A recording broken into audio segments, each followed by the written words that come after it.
Hi everyone, my name is Alexandra Mattison, and today we're going to be discussing the behind the scenes for Simon and the Lion. Okay, wow, so a lot of you might know that I was adamant I wasn't going to write another book.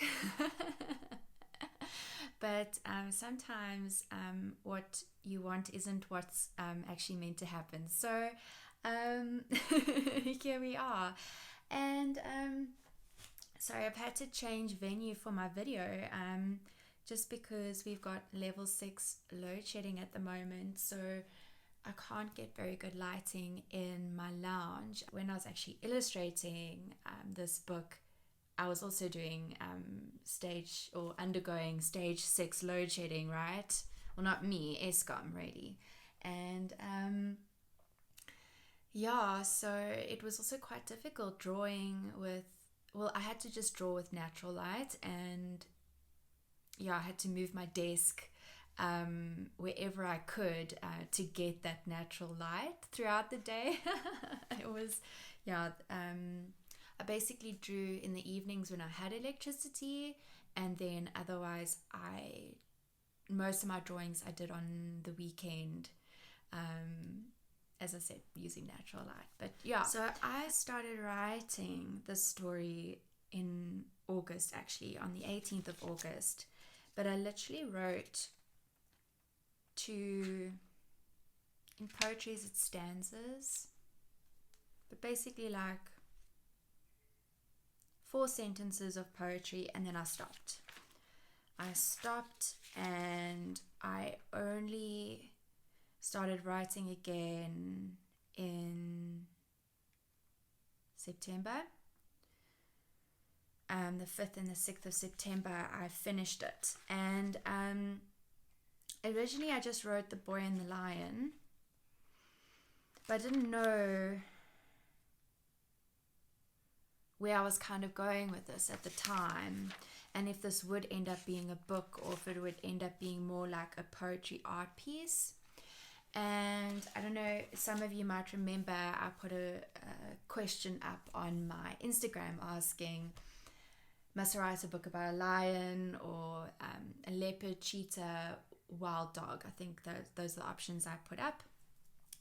And a lot of you wrote wild dog, and I was like, I don't know, I think this book is actually about a lion. I think this is where I have to go with it. And my nephew Logan, my cousin, messaged me and he was like, lion! So I was like, okay. So the book is about a lion, and I did a poetry art piece for the wild dog because I'm a person of my word. It might not have been a book, but I think I honored them. Like I put it in the right place, if I could put it that way. I felt that the lion one had to be the book and the wild dog had to be the poetry art piece. And this book, it caused a bit of a ruckus because I hadn't planned marketing or anything for it. So I had to change my marketing, change everything to fit it in. But it is, I think, how it's meant to be. So that's quite amazing. And then what else?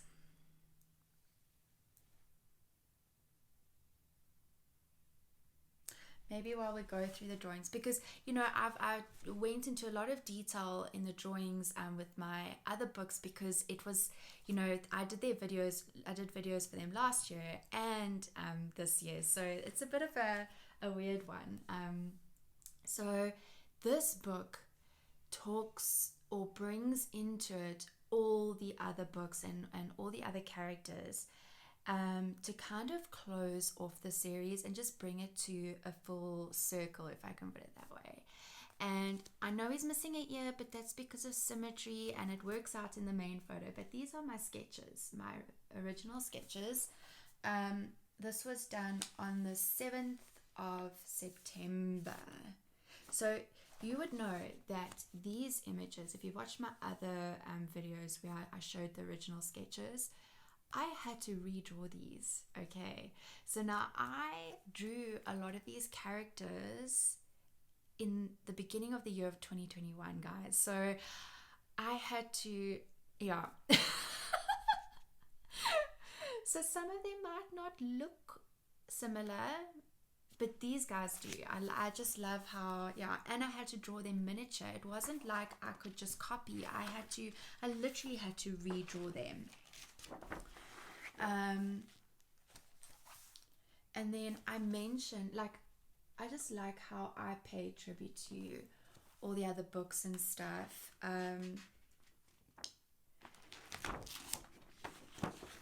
And obviously I'm bringing in new elements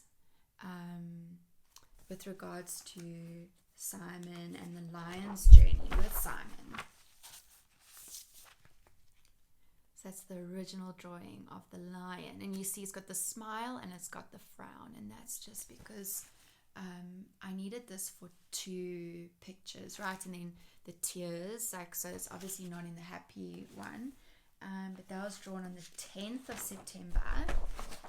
I love this one. He's hiding in the bushes, like trying to be all incognito. And that's the back of the lion overlooking the plains of Africa. And I'll show you the final images as well. Lion hiding behind the game vehicle. Okay, that's it. Because I did reuse one image. Just one. And that was from Glenn and the Elephant, actually.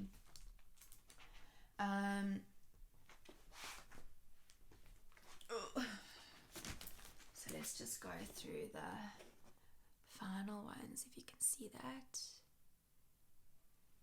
And I've got some fur on him this time. See, got 2 ears. Little elephant.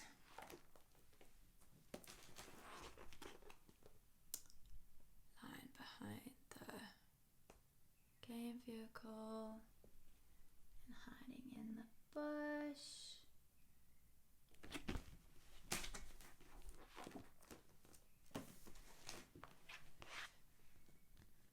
And I actually traced the books, the printed books, to do that one. Which one's this one? Oh, so I also did both in this one. And then when I scanned it in and worked on it on my computer, I actually changed the smile and stuff. I don't know where the sketch was. I missed the sketch. But yeah, so the fox had to come all the way from the UK to Africa for the gathering that the lion called. That's all in the story. And yeah, so when I scan it in and I'm working on the computer on them to pull them into the books, right? I do editing and stuff to correct them. And yeah, here's the book. Okay, I've got a cover on it. I found these amazing adjustable A5 covers that I've now been using. And yeah, it's been such a journey, and I can't believe I'm here. And you know, and while getting all these books ready for print, I mean, I wrote and illustrated a whole new book, guys. So I've accomplished a lot this year, I think. Well, I think so. And yeah, so let me talk a little bit about Simon and the Lion Recovery Fund. So, sure. A few friends told me that I should go to Phinda to see the pangolins, and I talked about this when I was talking about Sally and the pangolin earlier this year. And I started following And Beyond Phinda's Instagram account and Beyond Travel and all of these accounts that they have. And through all of this, I started finding other people's accounts and stuff. And I don't know if I've started following Simon first or he followed me, but basically when I was talking about Ali and the Rhino earlier this year, I shared the post about the incredible move of 30 rhinos from Phinda to a game reserve in Rwanda. I'm not going to try to say the name because I don't quite remember the name and I might get it wrong, but I think it starts with an A. And so basically, during that time, we kind of like met, if that makes sense. And yeah, and then when I got to Phinda, we actually met, and it was through a lion being naughty. This lion had escaped its boma, and we were assisting in recapturing this lion, and unfortunately it did interfere with our ability to go and you know, we did take Darwin out that day, but in the collection of him. So we had to basically Simon said that he would assist with collecting Darwin, and we handed over Darwin's crate, and that's when I met Simon.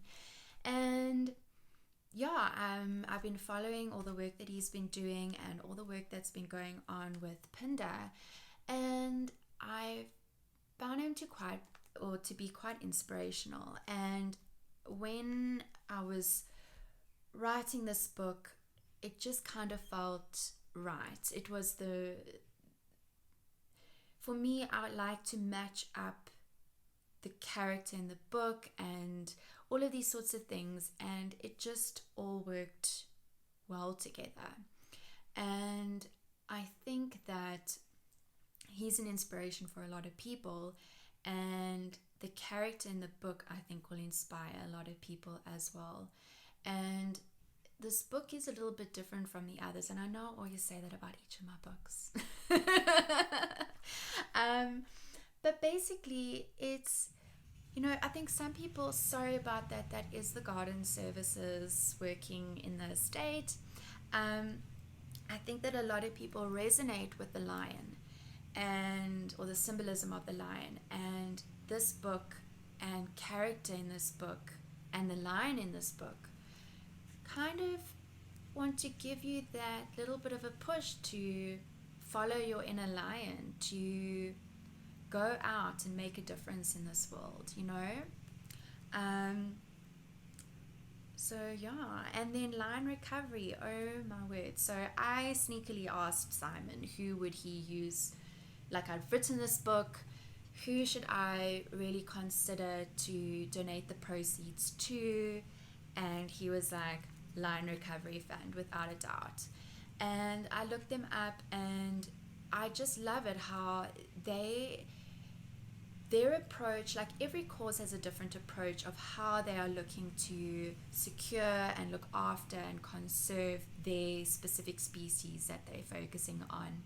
And the Lion Recovery Fund focuses on maintaining the habitat and the landscape and the area, like making sure there's enough space for the lions to grow in numbers and to look after them.